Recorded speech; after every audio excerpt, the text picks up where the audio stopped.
Dear friends, today we will see British history. The first inhabitants of England. இங்கிலாண்டில் முதல்ல குடியேறினவர்கள் Aborigines. அவங்களுக்கு bits அப்படின்னு இன்னொரு பேரும் உண்டு. இங்கிலாண்டோட ஓல்டு நேம் பிரிட்டைன். இந்த நேமை இங்கிலாண்டுக்கு கொடுத்தது பிரைத்தான்ஸ். அவங்க செலிட்டிக் ரேஸை சேர்ந்தவங்க. இந்த Celtic race people came to country இங்கிலாண்டுக்கு சம் சென்ச்சுரிஸ் பிஃபோர் பர்த் கிரைஸ்ட்டுக்கு சம் சென்ச்சுரிஸ் பிஃபோர் அவங்க வந்தாங்க. 55 பிசி ஸ்டார்டிங்கில் ரோமன்ஸ் ஜூலியஸ் சீசரோட லீடர்ஷிப்பில் இங்கிலாண்டை இன்வைட் பண்ணாங்க. அவங்க இங்கிலாண்டில் ஃபர்டிலிட்டி ஆஃப் த சாயிலை பார்த்தாங்க. And nothingness of people, low intellectual level people அதை பார்த்த உடனே இங்கிலாண்டில் அவங்க ஸ்டே பண்ணணும்னு டிசைட் பண்ணிட்டாங்க. அவங்க இன்வைட் பண்ணப்போ இங்கிலாண்டை பிளண்டர் சூறையாடிட்டு போகணுன்னு மட்டும்தான் அவங்க நினச்சாங்க. ஆனால் இந்த ரோமன்ஸ் இங்கிலாண்டோடைய ஃபர்டிலிட்டியை பார்த்த உடனே நத்திங்னஸ் ஆஃப் பீப்புள் அந்த அளவுக்கு இன்டலெக்டாக இல்லை அப்படின்னு சொன்ன உடனே இங்கிலாண்ட்லேயே அவங்க தங்கிடலான்னு முடிவு பண்ணினாங்க. அதனால் அவங்க இங்கிலாண்டை ரியலாக ஆக்கியூபை பண்ணினாங்க. எப்போது 43 ஏடியில் அவங்க ஆக்கியூபை பண்ணாங்க. இன்வைட் பண்ணது 55 பிசி. அதுக்கப்புறம் அவங்க 43 ஏடியில் பிரிட்டனை இந்த ரோமன்ஸ் ஆக்கியூபை பண்ணாங்க. Real occupation. Their ruled lasted for more than 300 years. 300 years அவங்க இங்கிலாண்டை ரூல் பண்ணாங்க. Britain became one of the chief granaries of Europe. ஈரோப்பினுடைய ஒரு மிகப்பெரிய சொற்களஞ்சியம், அந்த பொருட்கள் எல்லாம் சேர்த்து வைக்கிறது இங்கேருந்து அங்கே கொண்டு போய். அது மாதிரி இந்த பிரிட்டன் ஈரோப்பினுடைய அந்த கிரானரிஸாக மாற்றினது இந்த ரோமன்ஸ் தான். Christianity was preached. கிறிஸ்டியானிட்டியை ப்ரீச் பண்ணாங்க இங்கிலாண்டில். Many of the natives began to learn Latin படிக்க ஆரம்பித்தாங்க நிறைய இங்கிலீஷ் பீப்புள். இந்த டைமில் தான் ரோமன்ஸ் இங்கிலாண்டை ரூல் பண்ணினப்போ. Then middle of the 5th century middle Britain was invaded by Germanic tribes. கிட்டத்தட்ட ரோமன்ஸ் 300 இயர்ஸ் ரூல் பண்ணாங்க. 5th century Germanic tribes invite பண்ணுறாங்க பிரிட்டனை. அதில் இம்பார்ட்டண்டான பர்சன் யாரெல்லாம்னா group of people, Jutes, Saxons, Angles. இந்த ரேஸ், இந்த பீப்புளெல்லாம் அதை இன்வைட் பண்ணாங்க. இவங்க தான் இந்த இங்கிலாண்டுக்கு இப்போ இருக்கிற அந்த நேம் இங்கிலாண்ட் அப்படின்னு. ஏன்னா பிரைத்தான்ஸ் பிரிட்டனு நேம் கொடுத்துருந்தாங்க இல்லையா, இங்கிலாண்ட் அப்படிங்கிற அந்த நேமை கொடுத்தது இவங்க தான், இந்த ஜெர்மானிக் ட்ரைப்ஸ் தான். இவங்க இங்கிலாண்டை இன்வைட் பண்ணி 7 கிங்டம்ஸ் அவங்க எஸ்டாப்ளிஷ் பண்ணாங்க. 7 kingdoms. Kent, Essex, Sussex, Wessex, Northumbria, East Anglia and Mercia. இங்கிலாண்டை 7 அவங்க எஸ்டாப்ளிஷ் பண்ணி அவங்க ரூல் பண்ண ஆரம்பித்தாங்க. இந்த ஆங்கிள்ஸ் இங்கிலாண்டிலேருந்து கிறிஸ்டியானிட்டி, அந்த ரோமன் ப்ரீச் பண்ணின கிறிஸ்டியானிட்டியை ஸ்டாம்ப்டு அவங்க அதை எடுத்து போட்டாங்க. Stamped Christianity out of England. And again 6th century இந்த faith Christianity once again preached in England. கண்ட்ரியில் மறுபடியும் ப்ரீச் பண்ணுறாங்க. யார் ப்ரீச் பண்ணாங்க அப்படின்னா, ரோம்லேருந்து Pope Gregory the Great Saint அகஸ்டினை அனுப்புனாங்க. இந்த அகஸ்டின் ஹிப்போ, ஆஃப்ரிக்காவில் இருக்கிற ஹிப்போ அப்படிங்கிற அந்த பிளேஸில் பிஷப்பு. அவர் இங்கிலாண்டுக்கு வந்தார். மிஷினரியாக இங்கிலாண்டில் once again Christianity again preached in the country. அடுத்ததாக அகஸ்டின் கென்ட்டுக்கு எப்போ வந்தாங்க? 1597 வந்தாங்க. இறங்குனாங்க. ரோம்லேருந்து கென்ட், இங்கிலாண்டில் இருக்கிற கென்ட் அந்த கிங்டமுக்கு 1597 வந்தாங்க கிறிஸ்டியானிட்டியை ப்ரீச் பண்ணுறதுக்காக. Then middle of the 9th century England once again invaded by Danes and Norsemen. 9th century middle இங்கிலாண்டை டேன்ஸும் நார்ஸ்மெனும் இன்வைட் பண்ணுறாங்க. அவங்க டென்மார்க் அண்ட் நார்வே, நார்வேலேருந்து வந்தவங்க. டென்மார்க், நார்வே நார்தன் யூரோப்பில் இருக்குது. அவங்க ரூல் பண்ண அந்த டேன்ஸ் ரூல் பண்ண இடம் டேன்ஸ் லா அப்படின்னு சொல்லுவாங்க. ஏன்னா டேன் லா படி இவங்க ரூல் பண்ணாங்க. அதனால் டேன்ஸ் ரூல் பண்ணின இடத்துக்கு பேர் டேன் லா. இங்கிலாண்டில் இந்த டேன்ஸ் ரொம்ப காலம் ஆட்சி பண்ண முடியலை. ஆல்ஃப்ரெட் த கிரேட் இங்கிலாண்டை தன்னோட கண்ட்ரோலுக்கு கொண்டு வந்தாங்க. ஆங்கிலோ சக்ஷன் கிங் அவர் ஆல்ஃப்ரெட் த கிரேட் டிஃபீட்டட் டேன்ஸை டிஃபீட் பண்ணிவிட்டு அவருடைய சுப்ரீமசியை all over the country establish பண்ணார். அவருடைய டெத்து 899. ஆல்ஃப்ரெட் த கிரேட்டோட டெத்துக்கு அப்புறம் அந்த லா எல்லாமே ரொம்பவே ரிலாப்ஸ் ஆச்சு. ரொம்ப டவுன் ஆனதுனால டேன்ஸ் மறுபடியும் இன்வைட் பண்ணி கண்ட்ரியோட ரூலை தங்களோட கையில் எடுத்தாங்க. அதற்கு அப்புறம் ஆல்ஃப்ரெட் த கிரேட்டோட கிராண்ட்சன் எட்வர்டு இங்கிலாண்டை திருப்பி தன்னோட கண்ட்ரோலுக்கு கொண்டு வந்தார். அவர் கிங்காக 1042 கிங் ஆனார், இங்கிலாண்டோட கிங்காக. இந்த மேனை பீப்புள் என்ன சொல்லுவாங்க, எட்வர்ட் த கன்ஃபஸர்னு சொல்லுவாங்க. He noted for piety. So Edward the Confessor அப்படின்னு சொல்லுவாங்க, ரொம்ப டெண்டர் ஹார்ட்டட். இந்த ஆல்ஃப்ரெட் த கிரேட்டோட கிராண்ட்சன் எட்வர்டு தான் ஃபேமஸ் வெஸ்ட் மினிஸ்டர் அபையை கட்டினது. Then 1066 death of Edward the Confessor. அவருடைய டெத்துக்கு அப்புறம் வில்லியம் ஆஃப் நார்மண்டி, அவருக்கு இன்னொரு பேர் William the Conqueror, landed in இங்கிலாண்டில் வந்து லேண்ட் ஆகிறாரு. இங்கிலாண்டில் அவர் லேண்ட் ஆகிறப்போ அந்த போட்லேருந்து கீழே இறங்குறப்போ ஸ்டம்பிள் ஆயிட்டார். ஸோ அது என்ன கொண்டு போச்சு, அவர் கீழே விழுற மாதிரி, டு ஃபால் டவுன், கீழே விழ பார்க்குறப்போ he is not an actor by profession, அவர் ஆக்டர் கிடையாது. ஆனால் he acted well on that occasion. அந்த டைமில் அவர் கீழே விழ போனாருதுன்னா அப்போ ரொம்ப அழகாக ஆக்ட் பண்ணார். He pretended that he had purposely bent down. அவர் அப்படியே ப்ரிட்டன் பண்ணிக்கிட்டார், அவர் பர்பஸாக தான் பெண்ட் டவுன் பண்ணின மாதிரி. அப்படியே பெண்ட் டவுன் ஆனவர் took a handful of sand and showing it to the men around him. கையில் ஒரு பிடி மண் அள்ளிட்டு சுற்றி இருக்கிற அத்தனை அவரை சுற்றி நிற்கிற பீப்புள் கிட்ட காட்டுறாரு. He would hold England under his way just as he held the sand in his hand. எப்படி என் கையில் மண்ணை அப்படி எடுத்து வச்சுருக்கிறாரு தான் நான் சாண்ட், அது மாதிரி நான் இங்கிலாண்டை என்னோட கையில் ஹோல்டு பண்ணுவேன் அப்படின்னு சொன்னார். அவர் இங்கிலாண்டில் லேண்ட் ஆகிறப்ப சொன்னது. அப்போ பீப்புள் அதை சீரியஸாக எடுத்துக்கல. But surprisingly none of his words came true and within a few இயர்ஸில் இவருடைய வேர்டை உண்மையாகவே அப்படி மாறிச்சு. He complete control over the country. William of Normandy அல்லது வில்லியம் த கான்குரர் இங்கிலாண்டை தன்னோட கம்ப்ளீட் கண்ட்ரோலுக்குள்ளே கொண்டு வந்தார். பேட்டில் ஆஃப் ஹேஸ்டிங்ஸில் அவர் வின் பண்ணுறாரு. அதில் இங்கிலீஷ் ஆர்மியை அவர் டிஃபீட் பண்ணி தான் இங்கிலாண்டோட ஆட்சியை தன்னோட கைக்கு கொண்டு வராரு. அந்த இங்கிலீஷ் ஆர்மியை லீட் பண்ணது ஹெரால்ட் அப்படிங்கிற அந்த லீடர். அவரை வின் பண்ணி அவர் ஹேஸ்டிங்ஸ் அப்படிங்கிற பேட்டிலில் வில்லியம் நார்மண்டி இங்கிலாண்டை தன்னுடைய கண்ட்ரோலில் கொண்டு வராரு. க்ரௌனாக இங்கிலாண்டில் அவர் வெஸ்ட் மினிஸ்டர் அபையில் ஆன் கிறிஸ்மஸ் டே 1066 க்ரௌண்டு கிங்காக அவர் பதவியேற்கிறார். தென் இந்த வில்லியம் நார்மண்டி சில ரெஃபார்ம்ஸ் கொண்டு வந்தார். அதில் இம்பார்ட்டண்டான ரெஃபார்ம் ஃபியூடல் சிஸ்டம்னா டிஸ்ட்ரிபியூஷன் ஆஃப் லேண்டு. எந்த மாதிரி இதை பேஸ் பண்ணி செய்வாங்கன்னு சொன்னால், the king granted land to the barons. King இங்கிலாண்டோட லேண்டை பேரன்ஸுக்கு டிஸ்ட்ரிபியூட் பண்ணுவார் ஆன் கண்டிஷன், சில கண்டிஷன்ஸில். இந்த பேரன்ஸ் கிங்குக்கு ஃபேத்ஃபுல்லாக இருக்கணும். இன்னொன்று, அவர் பேட்டில்ஸ்க்கு போகிறப்போ ஃபைட் பண்ண அவருக்கு ஹெல்ப் பண்ணணும். இந்த 2 கண்டிஷனில் கிங் வந்து அந்த பேரன்ஸுக்கு லேண்டை கொடுப்பாரு. அந்த பேரன்ஸ் அந்த லேண்டை டிவைட் டு தயர் ஃபாலோவர்ஸ், அவங்களுடைய ஃபாலோவர்ஸ்க்கு அவங்க டிவைட் பண்ணி கொடுப்பாங்க.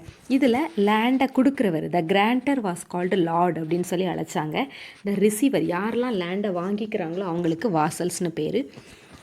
இந்த வாசல்ஸ் வந்து டியூட்டியை நெக்லெக்ட் பண்ணாங்கன்னா அந்த லார்ட் வந்து அவங்கக்கிட்ட இருந்து அவங்களோட எஸ்டேட்டை ஃபார்ஃபீட் பண்ணிப்பாங்க, எடுத்துப்பாங்க. இந்த சிஸ்டம் டிஸ்ட்ரிபியூஷன் ஆஃப் லேண்ட் கிங்கை எல்லா லேண்டுக்கும் all over the country, whole கண்ட்ரியில் இருக்கிற லேண்டுக்கும் லார்ட் அப்படிங்கிற ஒரு கிரேட் பவர் அவருக்கு கொடுத்துச்சு. இந்த சிஸ்டம் நம்ம கேட்குறதுக்கு தியரி வைஸாக ஈஸியாக இருந்தால் கூட ப்ராக்டிஸில் it created lot of tension between the king and the barons. கிங்குக்கும் பேரன்ஸுக்கும் இடையில நிறையா டென்ஷன் ரைஸ் ஆச்சு. யாரோட பீரியடில் இது அதிகமாக ப்ராப்ளம் ஆச்சுன்னா கிங் ஜான் ஆட்சியில் இருக்கிறப்போ நிறையா ப்ராப்ளமாக இந்த ஃபியூடல் சிஸ்டம் மாறி போனது. கிங் ஜானுக்கு இன்னொரு ஸ்பெஷாலிட்டி என்னென்னா, அவர் ஒரு புக் வச்சுருந்தார், டூம்ஸ்டே புக். அந்த புக்கோட நேம், இந்த புக்கில் என்ன இருக்கும் அப்படின்னா, which contained all the necessary information about every bit of land in இங்கிலாண்டில் இருக்கிற எவ்ரி பிட் ஆஃப் லேண்டை பற்றின, ஒவ்வொரு லேண்டை பற்றின டீட்டெயில்ஸ் ரொம்பவே டீட்டெயில்டாக இந்த டூம்ஸ்டே புக்கில் இருக்கும். இது இம்ப்ளிமெண்ட் பண்ணினது king John. All over the country the Norman parents country முழுவதுமே நிறைய ஹியூஜ் பிக் கேஸ்டில்ஸை பில்டிங்ஸை கட்டினாங்க. அவங்களுடைய லாங் ரூல் கிட்டத்தட்ட 4 செஞ்சுவரிஸ்க்கு இருந்துச்சு. இந்த நார்மனுடைய ரூல், இந்த நார்மண்டி, வில்லியம் நார்மண்டி, அவங்களாம் நார்மன்ஸ், அவங்களுடைய ரூல் கிட்டத்தட்ட 4 செஞ்சுவரிஸ் இங்கிலாண்டில் இருந்துச்சு. அவங்களுடைய லாங்குவேஜ், அவங்களுடைய வே ஆஃப் லிவிங், அது எல்லாமே இங்கிலாந்து பீப்புளை ரொம்பவே அஃபெக்ட் பண்ணிச்சு. இந்த French rulers England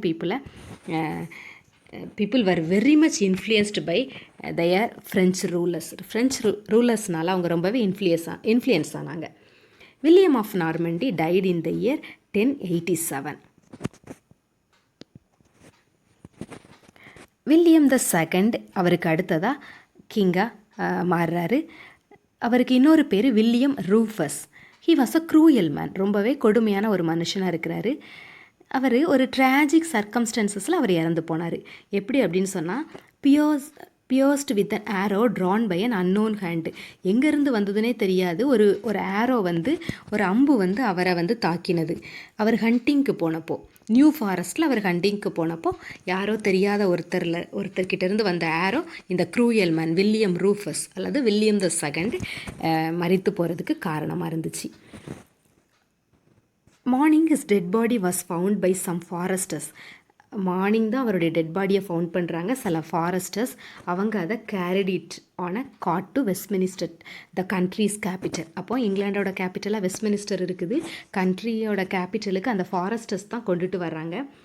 where it was buried without any religious ceremonies. எந்த ரிலீஜியஸ் செரிமனியும் இல்லாமல் இவருடைய வில்லியம் த செகண்ட் அல்லது வில்லியம் ரூஃபஸ் அவருடைய டெட் பாடியை பரியல் பண்ணினாங்க. His younger brother Henry the first ruled from, அடுத்ததாக அவர் ரூலுக்கு வர்றாரு 1100 to 1135 வரைக்கும் அவருடைய brother Henry the first rule பண்ணுறாரு. அவருக்கு அடுத்ததாக next king was Stephen of Anjou. அவர் 1135 to 1154 வரைக்கும் இங்கிலாண்டை ரூல் பண்ணுறாரு. அடுத்ததாக ஹென்ரி த செகண்ட் இங்கிலாண்டோட கிங் ஆகிறாரு. அவர் கிங் ஸ்டீஃபனோட பிரதர். இவரோட பீரியடில் கிரேட் ஈவெண்ட் நடந்தது. சில இம்பார்ட்டன்ட் ஈவெண்ட் நடந்தது. அதில் முக்கியமான ஒரு event quarrel between the king and the Thomas Becket, the archbishop of Canterbury. கிங்குக்கும் ஆர்ச் பிஷப்புக்கும் நடந்த ஒரு குவாரல். ஆக்சுவலாக இது என்ன அப்படின்னா, struggle for power between the state and the church. கண்ட்ரிக்கும் சர்ச்சுக்கும் யாருக்கு பவர் அதிகம் அப்படிங்கிற ஸ்ட்ரகிள். ஆக்சுவலாக இவர் Thomas Becket archbishop of Canterbury, Henry the second கிங்காக இருக்கிறாரு. கிங்குக்கு இவர் ஆர்ச் பிஷப் ஆஃப் கேன்டர்பரி நல்ல ஒரு கவுன்சிலராக இருந்திருக்கிறாரு ஆரம்பத்தில். தென் அவருடைய அந்த லாயலிட்டி, ஹார்ட் ஒர்க்கை பார்த்து தான் ஹென்ரி த செகண்ட் அவருக்கு ஆர்ச் பிஷப் ஆஃப் கேன்டர்பரி அவரை அப்பாயிண்ட் பண்ணியிருக்கிறார். அவர் ஒரு கிளர்ஜிமேன், அவரை அப்பாயிண்ட் பண்ணியிருக்கிறார். அவர் ஒரு லண்டனில் ஒரு மர்ச்சண்டோட சன் தான் இந்த தாமஸ் பெக்கெட். இவங்களுக்கு இடையில் இவர் ஹென்ரி த செகண்ட் கிங்காக இருக்கிறாரு. தாமஸ் பெக்கெட் ஆர்ச் பிஷப்பாக ஆனதுக்கப்புறம் ஸ்ட்ரகிள் ஃபார் பவர், யாருக்கு பவர் அதிகம் அப்படிங்கிற போட்டி வருது. தட் மீன்ஸ் கிங் கண்ட்ரிக்கே ஹெட்டு. அதே நேரத்தில் கண்ட்ரியில் இருக்கிற எல்லாருமே ஒரு சர்ச்சில் மெம்பராக இருப்பாங்க. அவங்களுக்கு கிளர்ஜி இருப்பாங்க, அந்த கிளர்ஜிஸ்க்கு பிஷப் இருப்பாங்க, அந்த பிஷப்ஸ்க்கு எல்லாருக்கும் ஹெட்டு ஆர்ச் பிஷப். சர்ச்சுக்கு கிங்கும் போவாங்க எல்லா சண்டையும் எப்போவுமே. அப்போது சர்ச்சில் போய் கிங்கு முன்னாடி இந்த ஆர்ச் பிஷப் நீல் டவுன் போட வேண்டிய அவசியம் வந்திருக்காது எப்போவுமே. ஆனால் சர்ச்சில் ஹென்ரி த செகண்ட் அந்த ப்ரேயரில் யாருக்கு முன்னாடி அவங்க நீல் டவுன் போடுறாங்க, ஆர்ச் பிஷப் ஆஃப் கேன்டர்பரிக்கு முன்னாடி. அப்போது ஆர்ச் பிஷப் சொல்கிறாரு எனக்கு தான் பவர் அதிகம், கிங் சொல்கிறாரு எனக்கு தான் பவர் அதிகம். இதில் தான் அவங்களுக்குள்ள ஒரு ஸ்ட்ரகிள் வந்துச்சு. தென் இந்த ஸ்ட்ரகிளில் ஆர்ச் பிஷப் ஆஃப் கேன்டர்பரி கொஞ்சம் சில கான்சிக்வன்சஸ்க்கு பயந்து போய் அவர் ஃப்ளட் டு ஃப்ரான்ஸுக்கு போயிடுறாரு. எதுக்காக இவங்க 2 பேருக்குள்ளே அந்த குவாரல் ஸ்டார்ட் ஆகுது அப்படின்னு சொன்னால், ஆர்ச் பிஷப் சொல்கிறாரு அஃபண்டட் கிளர்ஜிமேன் தவறு பண்ணுற அந்த கிளர்ஜிஸ் எல்லாம், அந்த ஃபாதர்ஸ்லாம் இருப்பாங்கள்ல, அவங்க எல்லாரும் எக்லாசியஸ்டிக்கல் கோர்ட், அந்த கோர்ட்டில் தான் கேனன் லா படி அவங்க என்கொயரி பண்ணப்படணும்னு ஆர்ச்சி பிஷப் சொல்கிறாரு. ஏன்னா அந்த எக்லாசியஸ்டிக்கல் கோர்ட்டுங்கிறது கிளர்ஜிக்கு மட்டும்தான், இங்கே பப்ளிக் வர மாட்டாங்க. ஆனால் கிங் சொல்கிறாரு, offended clergymens also come to the court of அந்த பப்ளிக் எங்கே வர்றாங்களோ அந்த கோர்ட்டுக்கு. அது எந்த கோர்ட் அப்படின்னா கிங்ஸ் கோர்ட்டு. அங்கே என்ன லா ஃபாலோ பண்ணுவாங்கன்னா லா ஆஃப் லேண்ட் ஃபாலோ பண்ணுவாங்க கிங்ஸ் கோர்ட்டில். இந்த எக்லாசியஸ்டிக்கல் கோர்ட்டில் கேனன் லா ஃபாலோ பண்ணுவாங்க. கிங்ஸ் கோர்ட்டுக்கு பப்ளிக் வருவாங்க. பப்ளிக்கு தான் பப்ளிக் பீப்புளை அங்கே தான் என்கொயரி பண்ணுவாங்க அவங்க தவறு பண்ணாங்கன்னா. ஸோ கிளர்ஜிமேன் எங்கே தான் வரணும்னு கிங்கு சொல்கிறாருன்னா கிங்ஸ் கோர்ட்டுக்கு வரணும்னு சொல்கிறாரு. ஆனால் ஆர்ச்சி பிஷப் சொல்கிறாரு, இல்லை கிளர்ஜிஸை நாங்கள் அங்கே காமன் பீப்புள் வர இடத்துக்கு அனுப்ப முடியாது என்கொயரிக்கு, அவங்க தவறு பண்ணியிருந்தா கூட. எங்கே தான் நாங்கள் அவங்கள தனியாக செப்பரேட்டாக என்கொயரி பண்ணுவோம், எக்லாசியஸ்டிக்கல் கோர்ட்டில் தான் என்கொயரி பண்ணுவோம் அப்படின்னு சொல்கிறாரு. இந்த பிரச்சனையில் ரெண்டு பேருக்கும் குவாரல் ஆகிட்டே இருக்குது. கிங் சொல்கிறத பிஷப் கேட்குறதில்ல, பிஷப் சொல்கிறத கிங் கேட்குறதில்ல. ஸோ அவர் பயந்து ஆர்ச்சி பிஷப் ஃப்ரான்ஸுக்கு போயிட்டார். தென் 6 இயர்ஸ் அங்கேவே இருக்கிறார். அங்கே இருந்தால் கூட இந்த archbishop of Canterbury Thomas Becket ஒரு விகோரஸ் கான்ட்ரவர்சிலே இருந்துகிட்டே இருக்கிறாரு. தென் அவர் அதுக்கு இடையில சில அக்ரிமெண்ட்ஸ் நடக்குது இவங்களுக்குள்ள, கொஞ்சம் லெஸ் ஸ்டிஃப் ஆகுறாங்க. So he came to England back, திருப்பி இங்கிலாண்டுக்கு அவர் வர்றாரு. 1 December 1170 Thomas Becket return to England. After 6 years, இந்த குவாரலுக்கு அப்புறம் 6 இயர்ஸ்க்கு அப்புறம் இங்கிலாண்டுக்கு வர்றாரு. பேக் டு இங்கிலாண்டுக்கு வந்ததுக்கப்புறம் பெக்கெட் இமீடியட்டாக என்ன செய்கிறாரு, excommunicated the bishops who had sided with the king in the time of their quarrel. அவங்க ரெண்டு பேருக்கும், கிங்குக்கும் பிஷப்புக்கும் சண்டை நடந்தப்போ யாரெல்லாம் கிங்குக்கு சப்போர்ட் பண்ணாங்களோ அந்த பிஷப்ஸ் கூட இவர் எக்ஸ்கம்யூனிகேட் பண்ணுறாரு, தன்னுடைய தொடர்பை துண்டிச்சிக்கிறாரு. ஆக்சுவலாக சர்ச்சஸுக்கெல்லாம் ஹெட்டாக கிளர்ஜி இருப்பாங்க, கிளர்ஜிஸ்க்கெல்லாம் ஹெட்டாக அந்த சிட்டியில் அது மாதிரி கொஞ்சம் அடுத்த லெவலில் பிஷப்ஸ் இருப்பாங்க. பிஷப்ஸுக்கெல்லாம் ஹெட்டாக ஆல் ஓவர் த இங்கிலாந்து, அதில் மெயின் சர்ச் கதீட்ரல்னு சொல்லுவாங்க, கேன்டர்பரி கதீட்ரல். அது கேன்டர்பரியில் தான் இருந்தது. அதனால் அந்த கதீட்ரலோட ஹெட் யாருன்னா அவங்கள ஆர்ச்சி பிஷப்னு சொல்லுவாங்க. எல்லா பிஷப்ஸுக்கும் ஆல் ஓவர் த இங்கிலாண்டில் இருக்கிற எல்லா சர்ச்சஸ்க்கும் ஹெட்டாக இருக்கிற ஒரு பிஷப்பை ஆர்ச்சி பிஷப்னு சொல்லுவாங்க. அதுதான் தாமஸ் பெக்கெட் இருக்கிறாரு. ஸோ அவர் மற்ற பிஷப்ஸோட எக்ஸ்கம்யூனிகேட் பண்ணுறாரு, யாரெல்லாம் கிங் சைடில் இருந்தாங்களோ அவங்க பிரச்சனை டைமில். ஸோ இதை கிங் கேள்விப்பட்ட உடனே ரொம்ப கோபப்படுறாரு இந்த தாமஸ் பெக்கெட் மேலே. So king Henry II express his desire, என்ன தன்னுடைய விருப்பத்தை எப்படி வெளிப்படுத்துகிறாருன்னு சொன்னால், to get rid of the quarrelsome archbishop அப்படின்னு சொல்லுவார். தட் மீன்ஸ் ரிமூவ் பண்ணுங்கள், இல்லைனா அவரை டிஸ்போஸ் பண்ணுங்கள், அந்த மாதிரி ஒரு வேர்டு.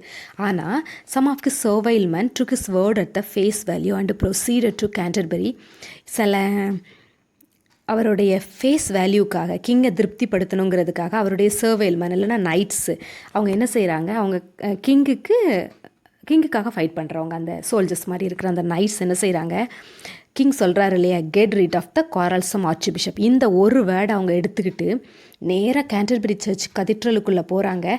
அங்கே அன்னைக்கு Thomas Beckett was saying is evening prayers, அவருடைய ஈவினிங் ப்ரேயர், அதாவது அவர் சர்ச் சர்வீஸ் நடத்திக்கிட்டு இருக்கிறாரு. டிசம்பர் 29. நைட்ஸ் வேகமாக உள்ளே போகிறாங்க. ரொம்ப வயலண்ட்டாக நடந்துக்கிட்டாங்க. Draw their swords and killed him. அப்படியே சர்ச்சுக்குள்ளே தங்களோட ஸ்வாடை உருவி அந்த ஆர்ச்சி பிஷப், அந்த ஈவினிங் ப்ரேயர் சொல்லிக்கிட்டு இருந்த பிஷப்பை, தாமஸ் பெக்கெட்டை மர்டர் பண்ணிட்டாங்க சர்ச்சுக்குள்ளே. The entire Christendom was shocked. அத்தனை கிறிஸ்டியன்டம்க்கு ரொம்பவே ஷாக்ட் ஆகிட்டாங்க, இப்படி ஒரு சர்ச்சுக்குள்ளே ஒரு மர்டர் நடந்துட்டு, அதுவும் ஆர்ச்சி பிஷப்பை. ஸோ விதின் 3 இயர்ஸில் இந்த archbishop was declared as செயிண்ட்டாக அவரை அறிவித்தாங்க. அதுக்கப்புறம் 3 வருஷத்துக்குள்ளே இந்த கேன்டர்பரி கதீட்ரலில் தான் அவருடைய டாம்ப் இருக்குது. ஸோ அந்த டாம்புக்கு ஆல் பார்ட்ஸ் ஆஃப் யூரோப், இங்கிலாந்து மட்டும் இல்லை, யூரோப்பில் இருக்கிற அத்தனை பார்ட்ஸில் இருக்கிற பீப்புளும் பில்கிரிம்ஸ் புனித பயணம் மேற்கொள்ள ஆரம்பித்தாங்க இந்த கேன்டர்பரி கதீட்ரலுக்கு, அவருடைய அந்த டாம்பை பார்க்குறதுக்காக. த கிங் கூட felt sorry for his rash word, இந்த மாதிரியான ஒரு கடினமான வார்த்தையை சொன்னதுக்காக கிங்குமே சாரி கேட்டுக்கிட்டாரு. Did penance for his sin, அவருடைய பாவத்துக்காக அவர் பரிகாரமும் அடுத்து செஞ்சார். Then he allowed the clergy, அதுக்கப்புறம் அவர் கிளர்ஜியை அலோவ் பண்ணார். இந்த ஆர்ச்சி பிஷப் கேட்டுக்கொண்டபடி எக்லாசியஸ்டிக்கல் கோர்ட்டில் ட்ரையல் பண்ணுறதுக்கு இந்த அஃபண்டட் கிளர்ஜிமென்ஸுக்கு அவர் பெர்மிஷன் கொடுத்தாரு. இந்த ப்ராக்டிஸ் ரெஃபர்மேஷன் டேஸ் வரைக்கும் கண்டினியூ ஆச்சு. இந்த கிளர்ஜிஸ் எல்லாமே, இந்த தாமஸ் பெக்கெட் அதை தானே கேட்டார், கிளர்ஜிஸ் எல்லாமே இந்த கேனன் லா படி எக்லாசியஸ்டிக்கல் கோர்ட்டில் தான் அவங்க தவறு பண்ணாங்கன்னா விசாரிக்கப்படுவாங்க. கிங்கோட கோர்ட்டுக்கு அவங்க போக வேண்டியதில்லை. அது ரெஃபர்மேஷன் பீரியட் வரைக்கும் இந்த ப்ராக்டிஸ் கண்டினியூ ஆச்சு. தென் இங்கிலீஷ் லிட்ரேச்சர்லேயும் தாமஸ் பெக்கெட்டை பற்றின அந்த டீட்டெயில்ஸ் சில லிட்ரரி ஒர்க்ஸாக வெளிவந்துச்சு. சாசர் தன்னோட masterpiece the Canterbury tales is a collection of stories, அதில் இவர் தான் வருவார். அந்த பில்கிரிம்ஸ் எல்லாரும் கேன்டர்பரி டெய்ல்ஸில் பில்கிரிம்ஸ் எல்லாரும் போவாங்க இல்லையா, இங்கே தான் போவாங்க. கேன்டர்பரி கதீட்ரலில் இருக்கிற அந்த தாமஸ் பெக்கெட்டோட அந்த ஷ்ரைனுக்கு தான் அவங்க விசிட் பண்ண போவாங்க. அதை சாசர் சொல்லியிருக்கிறாரு.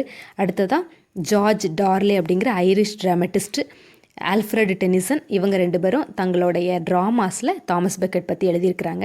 அடுத்ததாக மர்டர் இன் த கதீட்ரல் அப்படின்னு சொல்லி டிஎஸ் எலியட் ஒரு ஒர்க் அவரும் எழுதியிருக்கிறாரு. இந்த சர்ச்மேனோட ட்ராஜிக் எண்டை அவர் சொல்லியிருப்பார். தாமஸ் பெக்கெட்டோட ட்ராஜிக் எண்டை மர்டர் இன் த கதீட்ரல் அப்படிங்கிற தன்னுடைய ஒர்க்கில் டிஎஸ் எலியட் சொல்லியிருப்பார். Then Richard the first, son of Henry the second, அவருடைய சன் வந்து இங்கிலாண்டை ரூல் பண்ண வர்றாரு. அவருக்கு ஃபேமஸ் நேம் ரிச்சர்ட். ரிச்சர்டை என்ன சொல்லுவாங்கன்னா லயன் ஹார்ட் அப்படின்னு சொல்லுவாங்க. இவர் 3rd குருசைடில் அவர் டேக் பார்ட் பண்ணினார். குருசைட்ஸ் அப்படிங்கிறது அடுத்ததை நம்ம பார்க்கலாம். அது வந்து ஒரு மிலிட்டரி எக்ஸ்பெடிஷன்ஸ், அதாவது journey made for particular purpose. இந்த சோல்ஜர்ஸ் எல்லாம் ஒரு பர்டிகுலர் பர்பஸ்க்காக ஜேர்னி பண்ணுவாங்க. குருசைட்ஸ் அப்படின்னு சொன்னால் அவங்க ட்ரெஸ்ஸில் வந்து அந்த கிராஸ் ஸ்வேன் அதை வியர் பண்ணியிருப்பாங்க. And then 11th century to 14th century வரைக்கும் they fight to recover the holy places. Holy பிளேசஸ்னால் ஜீசஸ் கிரைஸ்ட் அந்த ஏர்த்லி லைஃப்பில் அவங்க இருந்த இடங்கள் எல்லாமே வேறு யார் கண்ட்ரோலில் இருந்தால் அதை ரெக்கவர் பண்ணுறது தான் இந்த குருசைட்ஸாக பண்ணினாங்க. ஸோ அது முஸ்லீம்ஸ் கண்ட்ரோலில் இருந்தது, அதர் கிங்ஸ் கண்ட்ரோலில் இருந்தப்போ அதை ரெக்கவர் பண்ணுறதுக்காக அந்த இங்கிலீஷ் பீப்புள் செஞ்சது தான் இந்த குருசைட்ஸ். ஸோ கிட்டத்தட்ட 4 குருசைட்ஸ் நடந்ததாக சொல்லுவாங்க. சில குருசைட்ஸோட டீட்டெயில் இருக்குது, அதை நான் சொல்கிறேன். 4 குருசைட்ஸ் மொத்தமாக நடந்திருக்கு இந்த ஹோலி பிளேஸை ரெக்கவர் பண்ணுறதுக்காக. ஃபஸ்ட்டு குருசைடு ரொம்பவே ஒரு என்டர்டெயின்மெண்ட்டாக செஞ்சாங்க. அது எப்போ எண்ட் ஆச்சுன்னா 1099 அதனோட எண்டில் ஜெருசலேமை ரெக்கவர் பண்ணாங்க. அது மற்ற பர்சன் கையில் இருந்தது, அதை ரெக்கவர் பண்ணாங்க இங்கிலீஷ் பீப்புள். தென் செகண்ட் குருசைடு 1144 நடந்துச்சு. அடுத்ததாக இன் 1187 சுல்தான் சலாதீன் ஆஃப் சிரியா ஜெருசலேமை கிறிஸ்டியன்ஸ்கிட்டேருந்து வாங்கிக்கிட்டாரு. ஸோ அந்த ரெக்கவர் பண்ணுறதுக்காக இவங்க மறுபடியும் ஒரு குருசைட் கண்டக்ட் பண்ணாங்க. அதுதான் 3rd குருசைட். முகமதியன்ஸ்கிட்டேருந்து ஜெருசலேமை ரெக்கவர் பண்ணுறதுக்காக 3rd குருசைடை ரிச்சர்ட் த ஃபஸ்ட் ஆஃப் இங்கிலாண்டும், பிலிப் த செகண்ட் ஆஃப் ஃப்ரான்ஸும், emperor Frederick the first of Prussia, இவங்க 3 பேரும் சேர்ந்து இந்த ஜெருசலேமை ரெக்கவர் பண்ணுறதுக்காக இந்த முகமதியன்ஸ்கிட்டேருந்து வாங்கிறதுக்காக அவங்க குருசைடை அவங்க மேற்கொண்டாங்க. ஆனால் இது கம்ப்ளீட் சக்ஸஸாக அவங்களுக்கு மாறலை. ஒரு அக்ரிமெண்ட் பண்ணாங்க அந்த முகமதியன்ஸ் கூட 1199. அதன்படி கிறிஸ்டியன்ஸ் அந்த ஹோலி பிளேஸுக்கு அவங்க பில்கிரிமேஜ், அதாவது புனித பயணம் போகலாமே தவிர அதை முற்றிலுமாக அதை கிறிஸ்டியன்ஸ்க்கு கண்ட்ரோலுக்கு அவர் விட்டு கொடுக்கல அந்த சுல்தான் சலாதீன் ஆஃப் சிரியா. ஓகே, நம்ம அடுத்த வீடியோவில் நம்ம இதை தொடர்ந்து பிரிட்டிஷ் ஹிஸ்டரியை நம்ம பார்க்கலாம். தேங்க்யூ.